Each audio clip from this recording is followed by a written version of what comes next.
So let's see what we got inside here. Alright. So, no tissue paper, unlike Jerry Hahn. That's unfortunate. Alright, let's see.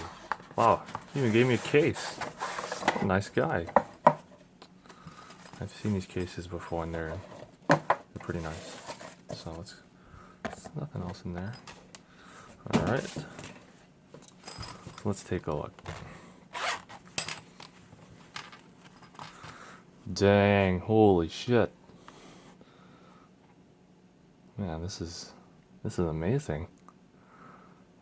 I had asked Eldon to do a higher grit finish on the blade than the standard ones because I wasn't getting a swedge. Kind of wanted mine to be different from everybody's. So for those of you who don't know, the Talisong Flipper is a mid-tech where you get to choose different blade styles, and there's 4 currently, so I'm going to bring the camera up to look at my computer screen so I can show you. So the top one is a Tonto, then there's a long clip Bowie, then Scimitar, and then standard utility. And I went with the Scimitar because that's the one I like the most. Okay, so we're going to look at the handles first before we reveal the blade. So Eldon's done a really interesting thing that he refers to as knurling. It's kind of it's this pattern. You can zoom in on this.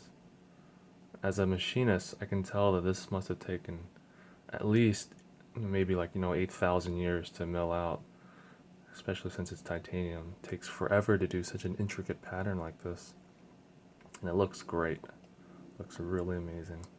Pivots are polished. Tang pins are polished, which is really nice. Usually the grit on tang pins are kind of low depending on the knife, so it's really difficult to polish with a standard buffing machine. But they're polished and they look pretty nice. Alright. I didn't choose anno on this because I thought it looked better in the silver. You see here it's a latchless design and it's channel, if you haven't noticed yet.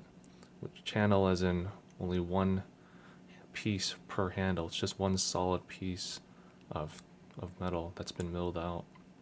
So you don't need spacers, which is really nice. Of course, latchless, and you can tell how thick it is based on the curvature. So I guess let's open it up. I'm gonna do a very light opening. Don't want to ruin it yet. Look at that. Extremely shiny. Hopefully my lighting here is okay. Let me show the other side. Alright, let's bring this up close. Alright, first let's see how sharp it is. Okay. It's sharp, but not sharp enough to catch my finger like the Spectre does. If you were to run your finger along the Spectre, then it'll catch and you can immediately feel it tug on your skin as it tries to cut. So the edge is also it's also a pretty thin edge. It's pretty normal actually. I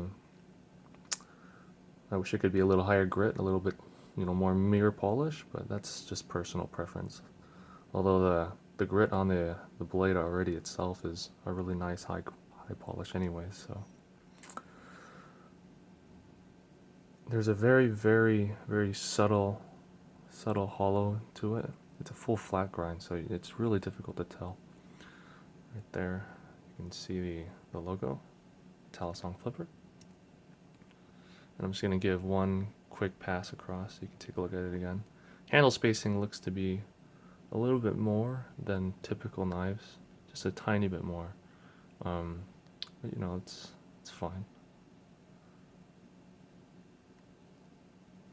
It's a beautiful knife, Eldon. You did a really great job on this.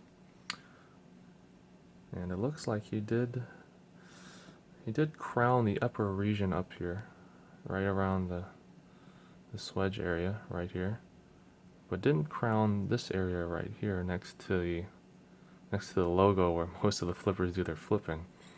But it's not nearly as sharp as the Spectre or the Alpha Beast.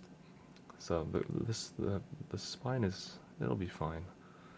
It's not a huge deal. Interesting choice. I just noticed. I'm just taking a look at this for the first time too, so I'm just trying to see things I can talk about.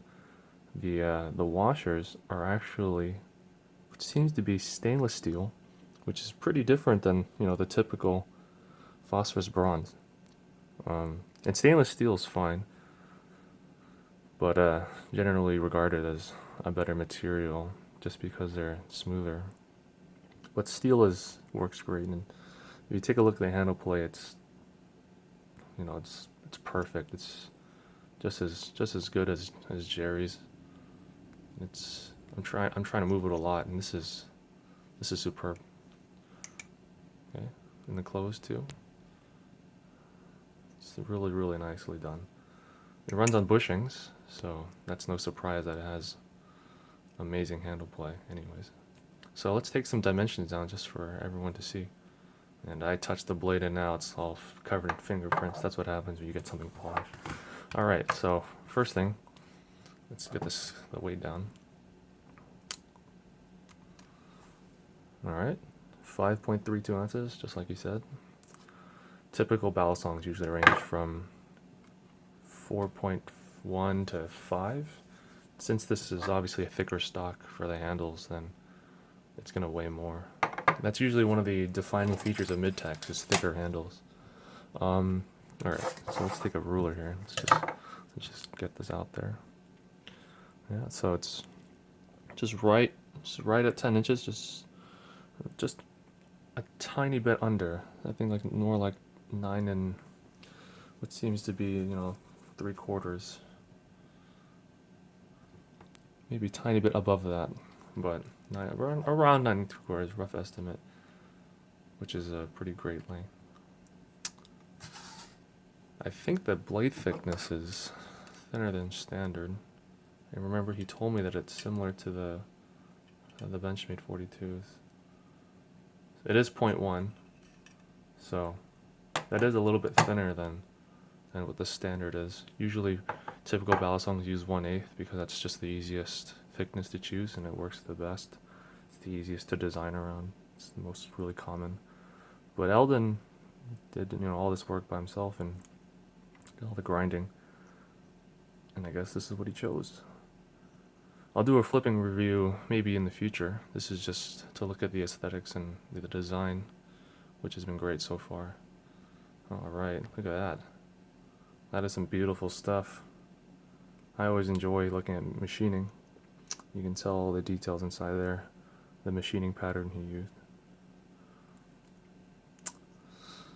Alright, so I guess some final thoughts is that it looks like an amazing knife. And I highly recommend you guys check out Eldon's work. He's on Instagram at Eldon Talley Knives, so feel free to check him out. And that's it. Thanks for watching.